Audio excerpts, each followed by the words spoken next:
Je souhaite que 6 EPR2 soient construits. Je construis 6 EPR. 14 réacteurs de plus. Moi, je propose 6 nouveaux EPR. Ces derniers temps, le nucléaire est revenu sur le devant de la scène. C'est normal, c'est un choix de société important qui nous concerne toutes et tous et qui va impacter les générations futures. Je suis Nicolas Nas, ingénieur en physique et docteur en physique de formation, plutôt sur des questions liées à l'énergie. Et j'ai également été militant pour le climat. On vous a demandé de nous poser vos questions sur l'avenir du nucléaire sur Instagram et je vais y répondre tout de suite. Avant de commencer, on publiera ce genre de vidéos tous les mois pour approfondir des sujets liés à l'écologie, alors abonnez-vous pour ne rien louper. Pourquoi critiquer le nucléaire alors que ça n'émet presque rien en CO2 ? Effectivement, l'énergie nucléaire, tout comme les énergies renouvelables, émet effectivement peu de CO2, peu de gaz à effet de serre pendant son fonctionnement. Ça n'en fait pas une énergie qui soit écologique ou sans impact sur l'environnement. Le nucléaire pose tout un certain nombre de questions en termes géopolitiques, avec notamment le lien avec le nucléaire militaire, en termes d'approvisionnement, avec la gestion de l'uranium, l'approvisionnement en uranium qui vient d'un certain nombre de pays comme le Kazakhstan, comme le Niger, comme l'Australie, en termes de gestion des déchets à long terme, des déchets radioactifs qui sont présents pour des milliers, des dizaines de milliers d'années qu'il va falloir gérer, et en termes politiques avec la question de la démocratie et du choix du nucléaire dans une société. Vous voulez le même mix électrique que l'Allemagne? Alors ça, c'est une question qui revient extrêmement souvent. On nous pose souvent la question, est-ce que l'Allemagne est pour vous un modèle? Est-ce qu'il faut suivre l'exemple allemand? Et évidemment, c'est plus compliqué que ça. L'Allemagne, elle a fait deux choix. Le choix de ne plus jamais construire de réacteurs nucléaires, qui était un signal fort pour ces industriels, qui ont permis vraiment de se tourner vers les énergies renouvelables et qui ont fait de l'Allemagne l'un des leaders en Europe de développement des énergies renouvelables.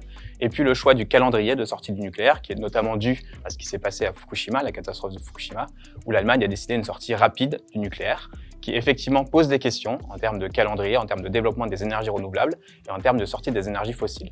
Alors non, l'Allemagne n'est pas un exemple à suivre, parce que le cas est différent. L'Allemagne ne part pas de la même situation que la France. On peut utiliser cet exemple comme par exemple les transitions aussi espagnoles, les transitions du Royaume-Uni, qui sont aussi intéressantes à leur égard, pour essayer de décider de quelle stratégie la France va adopter à l'avenir. Qu'en est-il réellement du prix du nucléaire en comparaison du prix d'une renouvelable? Alors, encore une fois, c'est une question qui est un peu complexe, la question du coût des énergies.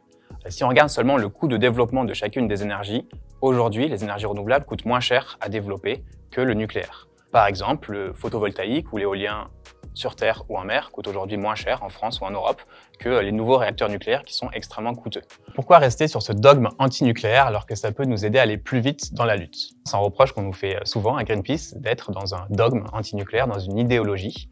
Pourquoi? Parce que Greenpeace, effectivement, s'est créé et fondé sur la lutte anti-nucléaire, notamment la lutte contre le nucléaire militaire. Aujourd'hui, la question elle est différente en France. La question qui se pose, c'est par quoi on va remplacer nos réacteurs nucléaires qui vont fermer à l'avenir.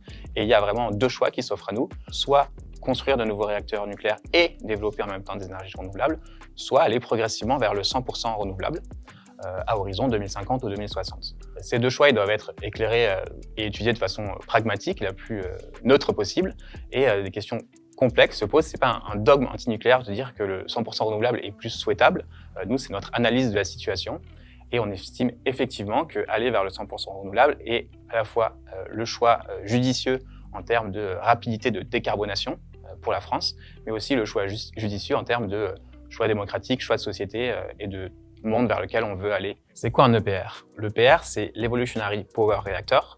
C'est le seul réacteur de troisième génération en France. Et c'est un réacteur qui a été conçu dans la fin des années 80, au début des années 90, et qui a été vu en fait comme une évolution des réacteurs nucléaires actuellement en fonctionnement en France, et donc comme une révolution. Donc, fondamentalement, c'est pas très différent des réacteurs qui sont en fonctionnement en France aujourd'hui. La principale différence avec les réacteurs actuellement en fonctionnement en France, c'est en fait sur un terme de sûreté. Donc, ils ont pris en compte le retour d'expérience, notamment de la catastrophe de Tchernobyl, pour améliorer le design, pour limiter les conséquences d'un accident grave. Les EPR font-ils de la fusion nucléaire? Ça aussi, c'est quelque chose qu'on confond souvent, la fission et la fusion nucléaire. Donc aujourd'hui, tous les réacteurs en fonctionnement dans le monde, c'est de la fission nucléaire, c'est-à-dire qu'on va casser des très gros atomes comme de l'uranium pour extraire de l'énergie. L'EPR, c'est la même chose. On va continuer dans des réacteurs à fission. Par contre, ce qui est envisagé par certains à l'avenir, donc plutôt à échéance après 2050, c'est de faire de la fusion nucléaire, donc c'est-à-dire c'est l'inverse. On va faire fusionner des tout petits atomes, des dérivés de l'hydrogène, pour en extraire de l'énergie. Le problème, c'est qu'aujourd'hui, ça ne fonctionne pas. C'est très compliqué à mettre en place d'un point de vue industriel et technique. Et on n'a aucune certitude qu'à l'avenir, ça va fonctionner un jour. Pourquoi l'EPR de Flamanville n'est-il toujours pas en marche? L'EPR de Flamanville, c'est le seul réacteur EPR en construction aujourd'hui en France. Il a été planifié au début des années 2000. Le chantier a démarré en 2007 et il devait être mis en service en 2012. On est aujourd'hui en 2022 et le réacteur n'est toujours pas mis en service. Il le sera au mieux fin 2023, voire plutôt 2024.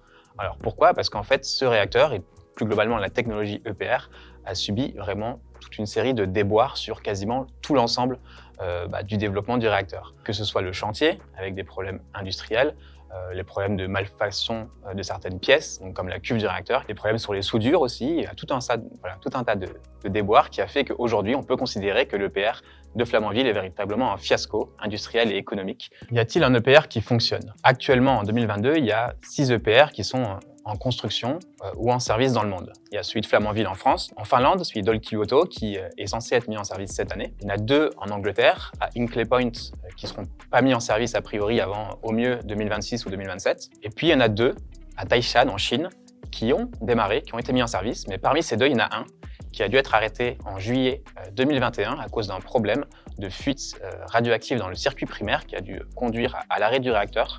Et aujourd'hui, il n'a toujours pas été redémarré. On se pose la question de savoir si c'est un problème structurel qui va avoir une conséquence sur l'ensemble des EPR en construction dans le monde et voire même sur le design de la technologie, ou si c'est simplement un problème lié à la fabrication du combustible qui peut être entre guillemets, facilement corrigé. Il va les construire où ces réacteurs? Alors vous faites sûrement référence à la déclaration d'Emmanuel Macron en début février 2022, où il a déclaré son intention de construire de nouveaux réacteurs EPR en France.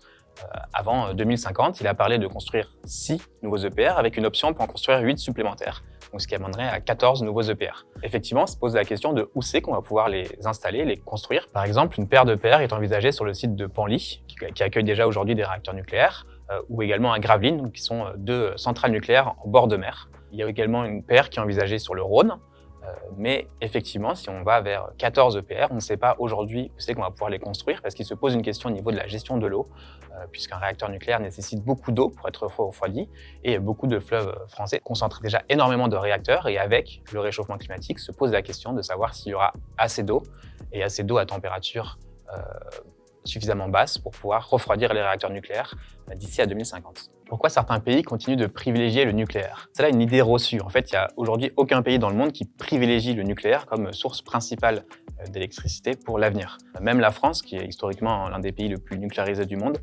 aujourd'hui, c'est qu'à l'avenir, en 2050 typiquement, son mix sera essentiellement composé d'énergie renouvelable. Est-ce que le renouvelable serait résilient face à la crise climatique? La question de la résilience, c'est-à-dire la capacité d'adaptation face aux crises climatiques à venir, aux crises géopolitiques aussi qui vont être la conséquence du réchauffement climatique, se pose pour l'ensemble des moyens de production d'électricité. Pendant la crise du Covid, en France par exemple, on se rend compte que les réacteurs nucléaires ont été fortement impactés et ont dû revoir leur production à la baisse, fermer en partie ou baisser leur puissance pendant le fonctionnement, alors que les énergies renouvelables, elles, ont pu fonctionner normalement. Pourquoi Emmanuel Macron relance-t-il le nucléaire en France plutôt qu'aller vers le 100% renouvelable? C'est effectivement une question qui mérite d'être posée. Emmanuel Macron a fait le choix politique, en pleine campagne électorale de la présidentielle, d'annoncer la construction de nouveaux réacteurs EPR. On peut imaginer, au vu du contexte politique, que c'est aussi pour lui une manière d'attirer les électeurs plutôt à droite de l'échiquier politique qui, historiquement, sont plutôt pro-nucléaires. Mais comment passer au 100% ENR, donc 100% renouvelable, et pas augmenter significativement nos factures? Si on regarde l'ensemble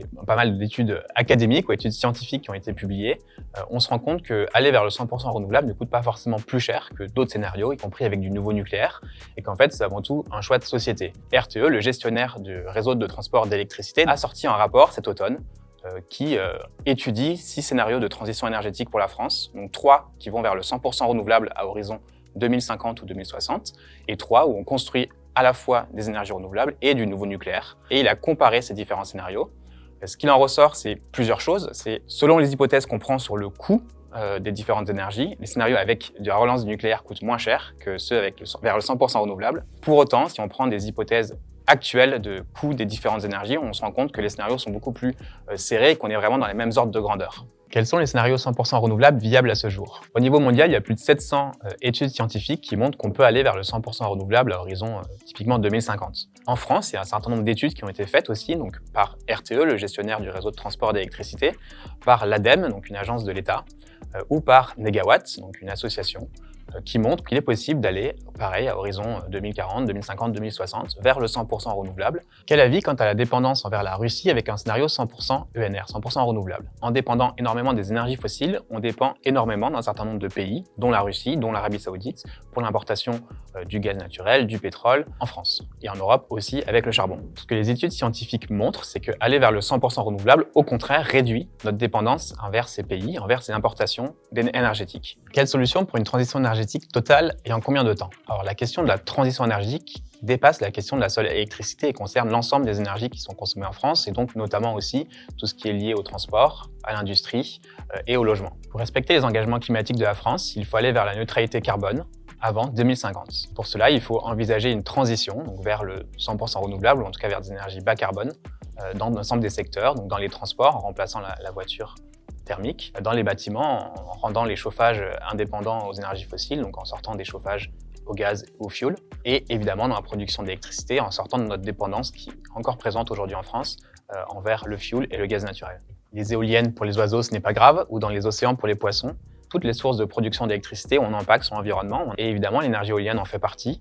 Il y a effectivement un risque pour les oiseaux avec l'énergie éolienne, mais quand on compare les chiffres avec par exemple le nombre d'oiseaux tués par des lignes à haute tension ou par d'autres moyens de production, on se rend compte que l'énergie éolienne n'est pas beaucoup plus élevée et a un impact assez restreint sur la biodiversité. Pour ce qui est des éoliennes en mer, donc qui effectivement vont impacter les fonds marins, le retour d'expérience des parcs éoliens en mer du Nord, notamment au Danemark, montre qu'en fait l'impact est à la fois positif et négatif. Un impact plutôt négatif dans la phase de chantier de ces éoliennes en mer, et puis un impact plutôt neutre, voire positif, avec un effet récif où en fait un certain nombre de biodiversités marines vont pouvoir se fixer sur les fondations des éoliennes et développer une biodiversité locale. Les éoliennes en mer peuvent également avoir un effet réserve où en fait c'est des zones d'exclusion de pêche et donc les poissons peuvent s'y reproduire tranquillement. À quel moment vous allez arrêter d'être des charlatans et redevenir des écologistes de raison? Ça aussi, c'est un reproche qu'on nous fait souvent. C'est un peu comme d'être des idéologues ou des dogmatiques.